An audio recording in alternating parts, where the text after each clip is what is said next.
చూస్తున్నాం. తెలంగాణలో special deputy కలెక్టర్లను బదిలీ చేస్తూ ప్రభుత్వం ఉత్తర్వులను జారీ చేసింది. రాష్ట్ర వ్యాప్తంగా 32 మంది డిప్యూటీ కలెక్టర్లను బదిలీ చేస్తూ రెవెన్యూ ముఖ్య కార్యదర్శి నవీన్ మిట్టల్ ఉత్తర్వులను జారీ చేశారు. పలువురు అధికారులకు ప్రమోషన్లు ఇచ్చి బదిలీ చేస్తూ ఆదేశాలు ఇచ్చారు. మరికొందరు డిప్యూటీ కలెక్టర్లు వెయిటింగ్ లో ఉండగా పోస్టింగ్ ఇచ్చారు. రాష్ట్ర వ్యాప్తంగా 132 మంది తహసీల్దార్ను ప్రభుత్వం బదిలీ చేసింది.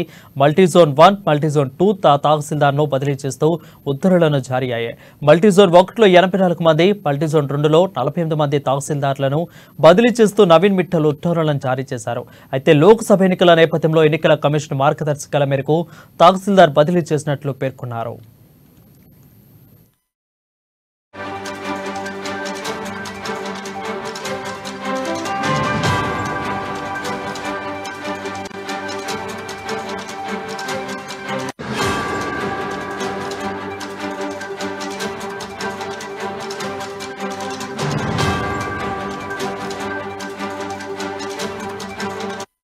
బ్రేకింగ్ న్యూస్ చూస్తున్నాం. తెలంగాణలో స్పెషల్ డిప్యూటీ కలెక్టర్లను బదిలీ చేస్తూ ప్రభుత్వం ఉత్తర్వులను జారీ చేసింది. రాష్ట్ర వ్యాప్తంగా 32 మంది డిప్యూటీ కలెక్టర్లను బదిలీ చేస్తూ రెవెన్యూ ముఖ్య కార్యదర్శి నవీన్ మిట్టల్ ఉత్తర్వులను జారీ చేశారు. పలువురు అధికారులకు ప్రమోషన్లు ఇచ్చి బదిలీ చేస్తూ ఆదేశాలు ఇచ్చారు. మరికొందరు డిప్యూటీ కలెక్టర్లు వెయిటింగ్ లో ఉండగా పోస్టింగ్ ఇచ్చారు. ఇక రాష్ట్ర వ్యాప్తంగా 132 మంది తహసీల్దార్లను ప్రభుత్వం బదిలీ చేసింది.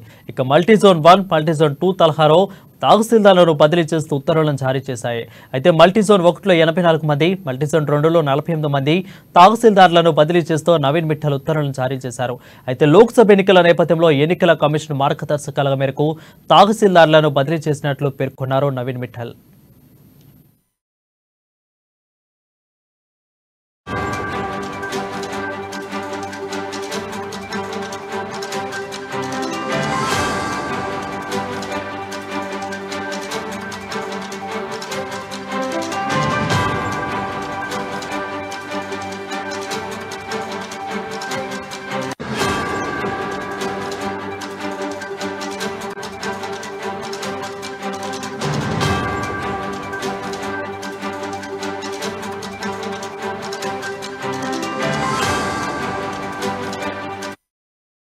చూస్తున్నాం. తెలంగాణలో స్పెషల్ డిప్యూటీ కలెక్టర్లను బదిలీ చేస్తూ ప్రభుత్వం ఉత్తర్వులు జారీ చేసింది. రాష్ట్ర వ్యాప్తంగా 32 మంది డిప్యూటీ కలెక్టర్లను బదిలీ చేస్తూ రెవెన్యూ ముఖ్య కార్యదర్శి నవీన్ మిట్టల్ ఉత్తర్వులను జారీ చేశారు. దీనిపై మరింత సమాచారం మా ప్రతినిధి రాంబాబు అందిస్తారు. రాంబాబు, చెప్పండి, ఒక్కసారిగా 132 మందిని బదిలీ చేయడానికి గల కారణాలేంటి?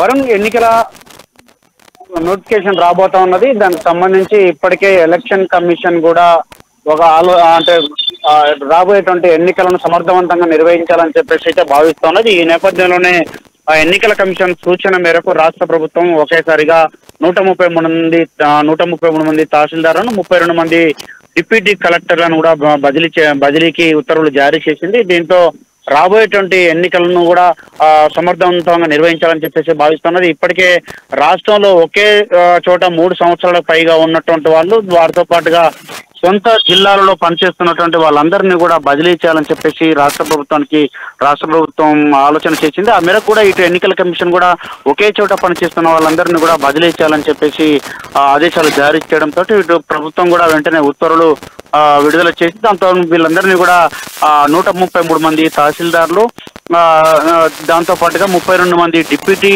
కలెక్టర్లు, స్పెషల్ డిప్యూటీ కలెక్టర్లు వీళ్ళందరినీ కూడా మల్టీ జోన్ తహసీల్దార్లు వీళ్ళందరినీ కూడా బదిలీ చేయడం జరిగింది. దీంతో ఇటు గత కొన్ని రోజులుగా ఒకే చోట ఉన్నటువంటి వాళ్ళందరికీ కూడా స్థానచలనం అయితే కలిగేటువంటి అవకాశం ఉంది. మొత్తంగా రాష్ట్ర ప్రభుత్వం అయితే వచ్చి రాగానే ఇటు డిప్యూటీ కలెక్టర్లే కాకుండా ఐఏఎస్లను బదిలీ చేసింది, ఐపీఎస్లను బదిలీ చేసింది. దాంతో పాటుగా వివిధ ఆఫీసర్లను మొత్తం కూడా ఒకే చోట పనిచేస్తున్నటువంటి వాళ్ళని కానీ డిప్యూటేషన్ల మీద పనిచేస్తున్నటువంటి వాళ్ళందరినీ కూడా వేగవంతంగా ఒక్కొక్క శాఖ పైన అంటే పట్టు సాధించే విధంగా ఇటు ఒకే చోట పనిచేస్తున్న అందరినీ బదిలీ చేస్తూ ప్రభుత్వంలో తనదైన పాలనలో ప్రభుత్వం మార్కును చూపించేందుకైతే కాంగ్రెస్ ప్రభుత్వం అయితే ప్రయత్నం చేస్తోంది. ఈ నేపథ్యంలోనే ఇటు ఎన్నికల కమిషన్ కూడా ఈ యొక్క బదిలీ చేపట్టాలని సూచించడంతో వెంటనే ప్రభుత్వం జీవో విడుదల చేసి ఈ యొక్క అధికారులను మొత్తం కూడా బదిలీ చేయడం జరిగింది. ఇవన్నీ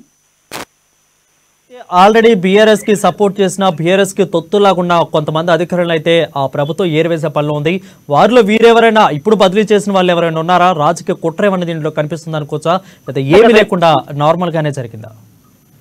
గత ఎన్నికల్లో కూడా ప్రభుత్వంలో ఉన్నటువంటి గత ప్రభుత్వం ఉన్నప్పుడు ఉన్నటువంటి అధికారులు కూడా ఇప్పటికి అలాగే కొనసాగుతున్నారు కాబట్టి వాళ్ళందరినీ కూడా కొత్త ప్రభుత్వం వచ్చిన తర్వాత మార్చాలని చెప్పేసి ఇప్పటికే భావిస్తున్నది కలెక్టర్లే కానీ, లేకపోతే వివిధ స్థాయిలో అధికారులు కానీ, లేకపోతే డిప్యూటేషన్ల మీద పనిచేస్తున్నటువంటి వివిధ శాఖలలో పనిచేస్తున్నటువంటి అధికారులు, అదేవిధంగా రిటైర్డ్ అయినా కానీ అక్కడే కొనసాగుతున్నటువంటి వివిధ డిపార్ట్మెంట్లో ఉన్నటువంటి హెచ్ఓడీలు కానీ, రిటైర్డ్ అధికారులు కానీ వీళ్ళందరిపైన దృష్టి సారించింది. ఇప్పటికే వీళ్ళందరినీ కూడా ఇటు ఎవరైతే హెచ్ఓడి లాంటి వాళ్ళు ఉన్నారో, లేకపోతే రిటైర్డ్ అయినటువంటి అధికారులు ఉన్నారో, లేకపోతే ఏళ్ళకేళ్లుగా అక్కడే పనిచేస్తున్నటువంటి వాళ్ళందరినీ కూడా ఇప్పటికే ఒక 1049 మంది వరకు గుర్తించినట్టు తెలుస్తా ఉంది. వీళ్ళందరినీ కూడా ప్రభుత్వం అయితే ఇటు వీళ్ళందరినీ ఒక చర్యలు తీసుకున్నటువంటి పనిలో ఉన్నది. వీళ్ళందరిపైన హెచ్ఎండిఏ కానీ, ఎఫ్సిఏలో కానీ, వివిధ ఇరిగేషన్ దాంట్లో కానీ వీళ్ళందరిపైన యాక్షన్ తీసుకున్నటువంటి పనిలో ఉన్నది. వాటితో పాటుగా